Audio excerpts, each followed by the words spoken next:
Donc on va passer à Kering et je veux bien passer à Kering. Richard, Kering, pareil, fait face à un nouveau paradigme mondial. Les marchés principaux, malheureusement, c'est la Chine et les États-Unis. Plus de 50% du chiffre d'affaires est réalisé sur ces marchés-là. Marchés qui rencontrent de grandes difficultés actuellement. Les perspectives de croissance de ces deux économies sont régulièrement revues vers le bas. Résultat, Kering pâtit forcément de ces réajustements à la baisse.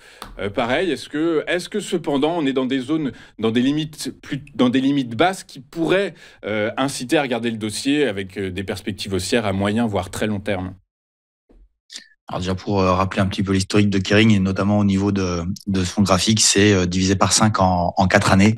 Donc c'est assez impressionnant. Mais l'événement, on le voit sur le slide que vous passez, c'est l'arrivée de Luca De Meo à la direction générale de Kering.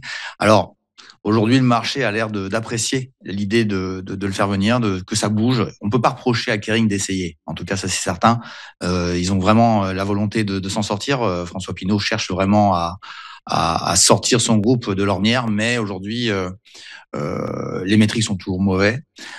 Ceci étant dit, le marché est en train, j'ai le sentiment que le marché est en train de croire en Luca De Meo. Moi, je suis beaucoup plus sceptique. C'est quand même un homme qui a fait toute sa carrière dans l'automobile.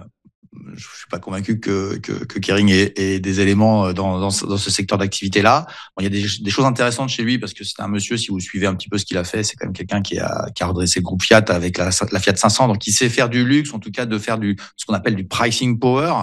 Donc ça, c'est toujours assez intéressant. Mais bon, voilà, est-ce que vendre des sacs à main et des chaussures, est-ce que c'est la même chose que de vendre des voitures? J'en suis pas convaincu. En tout cas, le marché veut y croire. Le marché a l'air de vouloir envoyer le titre. Alors on est tombé jusqu'à 150 euros. On est autour de 200, un peu plus de 200 aujourd'hui. J'ai regardé à l'ouverture ce matin. On est encore légèrement haussier. Le marché a l'air de vouloir apprécier Kering. Bon, il y a des éléments effectivement qui, pour moi, sur le marché, comme vous dites, effectivement, il y a pas de problème. Le marché est compliqué, mais bon, c'est peut-être pricé quand même à ce niveau-là. Je trouve que Kering a peut-être touché le fond, entre guillemets. Alors, entre toucher le fond et dire je vais repartir vers les sommets, il y a quand même il y a une grande différence.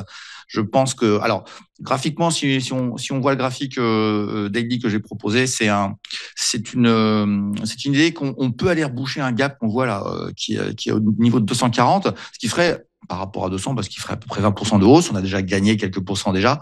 Mais je ne vois pas de relais supplémentaire que de la technicité, quoi, à vrai dire. Donc, peut-être un petit swing, peut-être un coup de trading, mais de là à repartir investisseur, de se relancer dans l'investissement sur Kering, j'ai un peu de mal parce que les futurs chiffres vont pas être bons. Hein. Luca De Meo va pas transformer les chiffres actuels.